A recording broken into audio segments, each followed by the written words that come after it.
रामकृष्ण हरी. कटेवरी हात विटेवरी उभा तोच जगाचा पोशिंदा.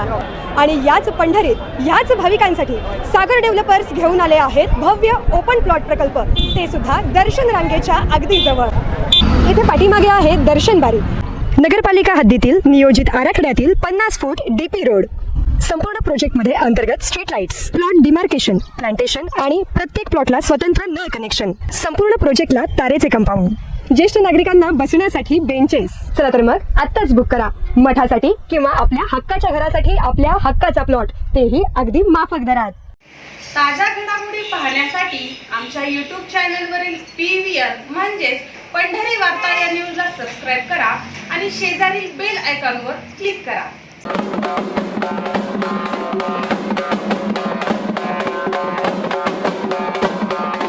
जिथं लोक राहते, जिथं लोकांची जायची अडचण आहे, रोजचं वागायची पंचायत होती. पावसाळ्यात आता 3-4 महिन्यात अपघात झालेले रस्ते ठिकाणी तुम्ही प्राधान्याने रस्ते करून घ्या. आणि त्यातनं बी राहिले जरी समजा, त्याला पुढच्या टप्प्यात मी तुम्हाला अजून 5-10 लाख रुपये आमदार फंडातनं उपलब्ध करून देईल. आणि प्रत्येक वेळा आल्यानंतर तुम्हाला लक्षात आहे, आज कोण काय जनता अशी ईडी राहिलेली नाही. पण लाईटची मात्र अडचणी होत्या. आपण 42 गावात दादांनी केली. माढा विधानसभा मतदारसंघाचे आमदार बबनदादा शिंदे यांनी त्यांचे पुत्र रणजितसिंह शिंदे यांच्या उमेदवारीची घोषणा केली असून रणजितसिंह शिंदे हे तुतारीकडून उमेदवारी न मिळण्यास अपक्ष लढतील असं सांगण्यात आलंय. एकीकडे माढा तालुक्यात विधानसभा निवडणुकीच्या मैदानात उतरण्यासाठी इच्छुक असलेल्या नेत्यांकडून विविध कार्यक्रमाच्या माध्यमातून माढा तालुक्यातील जनतेशी संवाद साधला जात असतानाच दुसरीकडे या मतदारसंघातून फिक्स उमेदवार समजले जाणारे रणजितसिंह शिंदे हे गावभेट दौरे करीत ग्रामस्थांशी संवाद साधताना दिसून येत आहेत. आज पंढरपूर तालुक्यातील विविध गावांना भेटी देत रणजितसिंह शिंदे हे ग्रामस्थांशी संवाद साधताना दिसून आले. पिराची कुरोली येथील मारुती मंदिर परिसरात आयोजित संवाद बैठकीत त्यांनी ग्रामस्थांच्या भावना जाणून घेतल्या. तर आमदार बबनदादा शिंदे यांनी मागील 3 टर्मच्या कालावधीत या भागात केलेली विकास कामे आणि विविध प्रश्नांची सोडवणूक केल्याची माहिती देत अजूनही काही कामे राहिली आहेत, मात्र पुढील कालावधीत ती कामे पूर्ण करण्याची ग्वाही दिली आहे. यावेळी रामचंद्र कौलगे, पोपट चव्हाण, परमेश्वर लामकाणे, दीपक पाटील, शहाजी साळुंखे, सरपंच नसीर शेख, बाळासाहेब लामकाणे, ॲडव्होकेट बाळकृष्ण लामकाणे, मारुती कौलगे, प्रवीण सावंत, कल्याण सावंत, अंकुश सावंत, भारत गोरे, संजय काळे, सतीश कौलगे, तुकाराम कौलगे, डॉक्टर हनुमंत कौलगे आदी उपस्थित होते. माढा विधानसभा मतदारसंघाचे 3 वेळा प्रतिनिधित्व केलेले आमदार बबनदादा शिंदे साहेबांनी आडिव येथे आपली उमेदवारी जाहीर केली. त्यानंतर असाही खुलासा करण्यात आला की तुम्ही महायुतीकडून नाही तर अपक्ष मैदानात उतरणार आहे. आज तुम्ही गावभेट दौरे चालू केलेत. एकीकडे माढा तालुक्यात विविध कार्यक्रमांचं आयोजन केले जाते. काही संभाव्य उमेदवारांकडून भावी आमदार म्हणून फलक लागलेले असतात. अशा वेळी तुम्ही शांतपणे गावभेट दौरे करत आहात, लोकांच्या समस्या अडचणी जाणून घेत आहेत, काय सांगा? पहिल्यापासून दादांच्या कामाची पद्धतच अशी आहे की कोणाचं काय चाललंय ह्यापेक्षा लोकांची काय गरज आहे, लोकांच्या अडचणी कशा सुटतील ह्याच्याकडे प्राधान्याने आतापर्यंत लक्ष दिलेलं आहे. पूर्वी 42 गावं नव्हती त्यावेळेसही माढा तालुक्यामध्ये अशाच पद्धतीनं समाजकारण करण्याचा प्रयत्न दादांनी केलाय. हिथंही 3 टर्न झाल्या, त्याच्यातही विकासाला प्राधान्य दिलंय. आणि त्याच्यामुळं बाकीच्यांचं काय चाललंय ह्यापेक्षा आपण लोकांपर्यंत जाणं आणि आपली भूमिका सांगणं ह्याच्यामध्ये जास्त आम्हाला योग्य वाटत असल्यामुळं आम्ही त्या पद्धतीनं सगळीकडे लोकांना भेटण्याचा प्रयत्न करतो.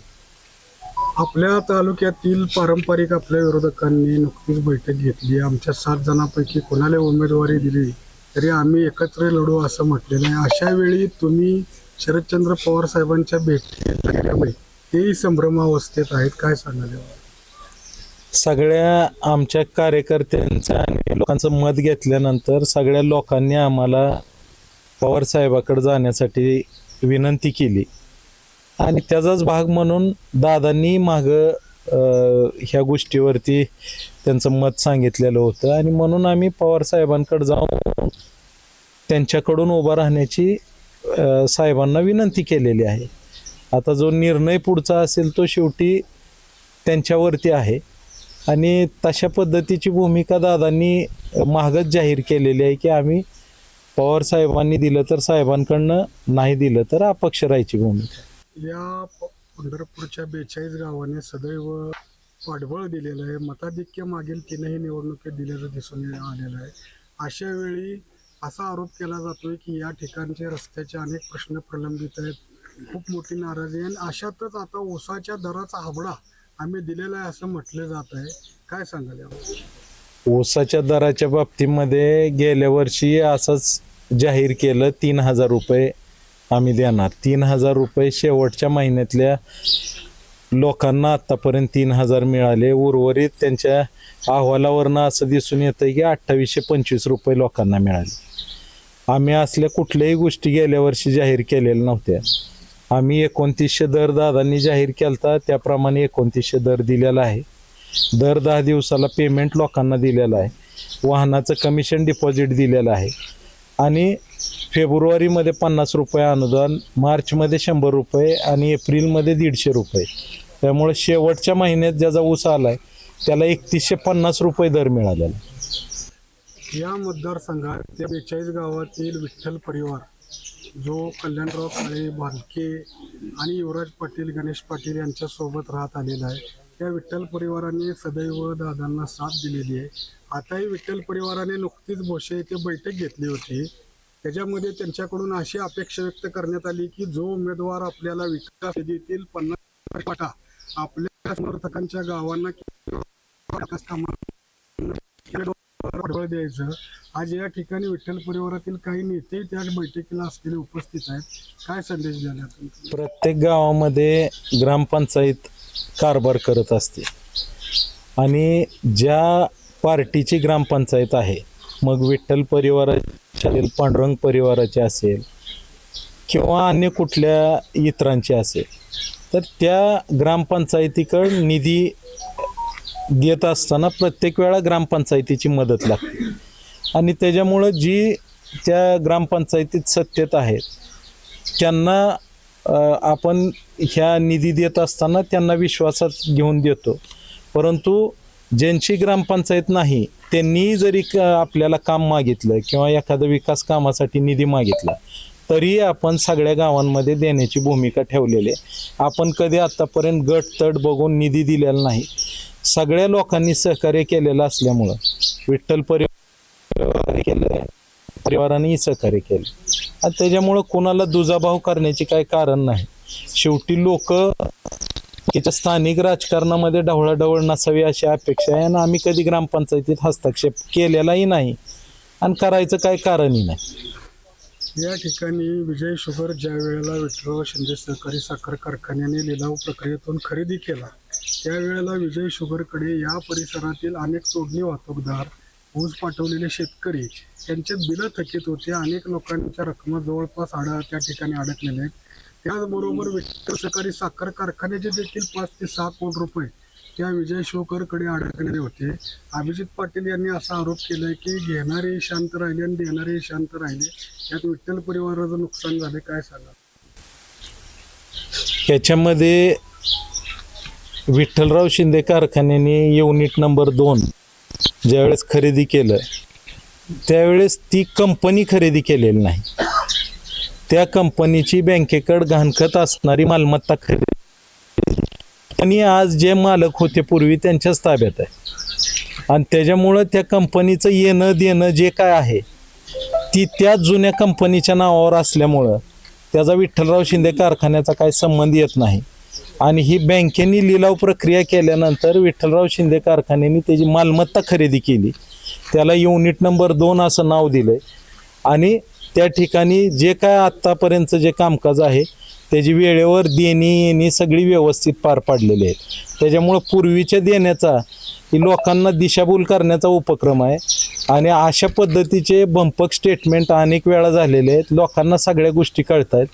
शेअर असो किंवा जुनी ऊसाची देणी असो, त्याच्यासाठी विठ्ठल कारखान्याने पूर्वीची बॉडी असतानाच ह्या विजय शुगर काढले येण्यासाठी पंढरपूर कोर्टात केस दाखल केलेली. त्याच्यामुळे आता वेगळे येणं 5 कोटी पण आरोप 23 कोटीचा. ह्याच्यावरनं लक्षात यायला पाहिजे की नेमकं खरं काय आणि खोटं काय. आज गाव भेटी दौऱ्याच्या दरम्यान बोलताना अनेकांनी काही रस्त्याचे प्रश्न मांडले, तर आपण काही ठिकाणी मुर्मीकरण स्वखर्चातून करून देत आहे किंवा त्यासाठी सहकार्य करताय असंही सांगितलंय. काय नक्की यामागं काय भूमिका? आता आपल्याकडं ग्रामीण भागामध्ये गेल्या 15 वर्षात जर पाहिलं तर अनेक गावांना गावं जोडणारे रस्तेही त्या ठिकाणी 42 गावात नव्हते. इथं आज पिराच्या कुरोलीत आहे, इथल्या लोकांना जर विचारलं तर इथले लोक सुद्धा सांगते. पटवर्धन कुरोलीला जोडणारा पलीकडला पंतप्रधान सडक योजनेतनं रस्ता केलेला. पूर्वी तिथं रस्ता होता पण मोठ्या वाळूच्या गाड्यांनी सगळ्या चाकुऱ्या पडलेल्या होत्या आणि रस्ते 15 वर्षामध्ये जास्तीत जास्त रस्ते करण्याचा प्रयत्न केला आहे. पण जे पानंद रस्ते आहे ह्याला नंबर नसतो, ह्याला वेगळा शासकीय निधी उपलब्ध होत नाही आणि म्हणून 25-15च्या हेडखाली दादांनी मतदारसंघात आता 5 कोटी रुपये मागच्या 2-2.5 महिन्यापूर्वी मंजूर केलेले आहेत आणि तेवढ्या निधीमध्ये हे रस्ते होऊ शकत नाहीत. म्हणून त्याला मदत करण्यासाठी काही मशिनरी आम्ही गावात उपलब्ध करून काय गावात दिलेली आहे, जेणेकरून त्या गावातले जास्तीत जास्त रस्ते म्हणजे 5 लाख रुपये जिथं मंजूर आहेत तिथं तेवढ्याच खर्चामध्ये 25 लाखापर्यंतचे रस्ते करण्याचं काम या सगळ्या गावकऱ्यांच्या सहकार्यातून करतोय.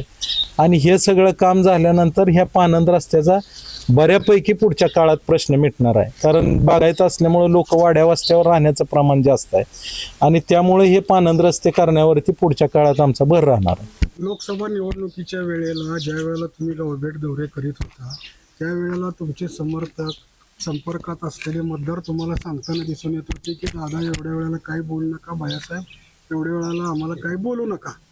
आता विधानसभेला मात्र तुमच्यासोबत ठामपणे राहतील असा विश्वास वाटतो तुम्हाला? 100% आम्हाला ठामपणाने विश्वास आहे. कारण सगळी लोक जे आहेत ते आमचीच लोक आहेत आणि त्याच्यामुळं हे आज ह्या लोकसभेचं नाही, ह्याच्या पूर्वीच्या लोकसभेचे तुम्हाला उदाहरण सांगायचे झाले तर महागा आठवले साहेब उभा होते दुसऱ्यांदा, त्यावेळेस -5,000 झालेला होता. मामा लोकसभेला उभा होते त्यावेळेस या मतदारसंघातनं 7 ते 8 हजाराचं लीड होतं. विजयदादा ह्या ठिकाणी उभा होते त्यावेळेस सुद्धा माढा तालुका मायनस होता. म्हणजे असं काय समजायची कारण नाही. आणि त्याच्या उलट विधानसभेला मागच्या वेळेस मामाला 7,000चं लीड होतं आणि दादाला 70,000चं लीड होतं. त्याच्यामुळं लोकसभेच्या बाबतीमधली लोकांची भूमिका थोडीशी ह्यावेळेस अनेक गोष्टीच्या कारणं आहेत त्याच्या पाठीमागे आणि त्या कारणामुळं लोकांचं मत सत्ताधारी पक्षाच्या बरोबर नव्हतं आणि तशा पद्धतीची लोक गावगाव आम्हाला स्पष्टपणाने सांगत होती की आम्ही विधानसभेला तुमच्यासोबत आहे पण लोकसभेला आम्हाला जास्त आग्रह करू नका. पण आम्ही प्रामाणिकपणे लोकसभेला सुद्धा ज्या पक्षाबरोबर होतो त्यांच्याबरोबर प्रामाणिकपणे प्रचार करण्याची भूमिका ठेवली आणि सगळ्या लोकांपर्यंत जाऊन खासदारला निवडून देण्याच्या संदर्भामध्ये प्रयत्न त्यावेळेस केला. आता या निवडणुकीमध्ये जनता हाच पक्ष म्हणत अपक्ष की तुतारी जनतेला उत्सुक?